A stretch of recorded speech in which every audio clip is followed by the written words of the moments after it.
মেহেরপুর সদর উপজেলার ফতেপুর গ্রামের রেজাউল হক শিশির চলতি মৌসুমে 2,50,000 টাকা খরচে 4 বিঘা জমিতে গ্রীষ্মকালীন পেঁয়াজের আবাদ করেন তিনি, যেখান থেকে খরচ বাদ দিয়ে 4 বিঘায় 12 লাখ টাকা লাভের আশা করছেন তিনি।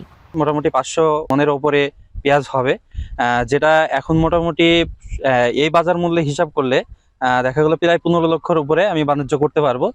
শুধু রেজাউল নন, জেলার 3 উপজেলার শত শত কৃষক ঝুঁকেছেন নাসিক N53 জাতের গ্রীষ্মকালীন পেঁয়াজ চাষে। এরই মধ্যে যা আসতে শুরু করেছে বাজারে। চাষিরা বলছেন বিঘা প্রতি পেঁয়াজে খরচ হয়েছে 40 থেকে 45 হাজার টাকা, যা বিক্রি হচ্ছে 3 থেকে 3.5 লাখ টাকায়। গ্রীষ্মকালীন পেঁয়াজটা এই মাঠে বর্তমানে ব্যাপকভাবে চাষ হয়েছে এই ছাগলি মাঠে। এটা অল্প সময়ের মধ্যেই এই ফসলটা আমাদের এই এলাকার লোক চাষিরা তৈরি করি। 1200 টাকা সার, 2400 টাকা, 2400 টাকা সার, 3000 টাকা এরকম পর্যায়ে সার কিনতে হয়েছে।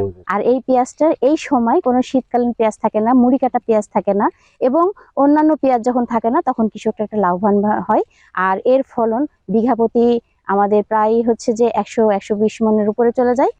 জেলা কৃষি সম্প্রসারণ অধিদপ্তরের হিসেব মতে চলতি মৌসুমে জেলার পেঁয়াজ উৎপাদন লক্ষ্যমাত্রা ধরা হয়েছে 27,700 টন, যা থেকে বাণিজ্য হবে 221 কোটি টাকার বেশি।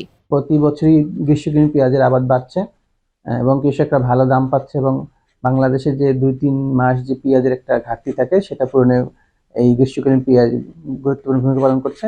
কৃষি বিভাগের পক্ষ থেকে আমরা কৃষকদেরকে গ্রীষ্মকালীন পেঁয়াজে আবাদে উদ্বুদ্ধ করে যাচ্ছি। গেল বছর এই জেলায় 21,660 টন গ্রীষ্মকালীন পেঁয়াজ উৎপাদন হয়, যেখান থেকে বাণিজ্য হয় 156 কোটি টাকা। এখন মেহেরপুর।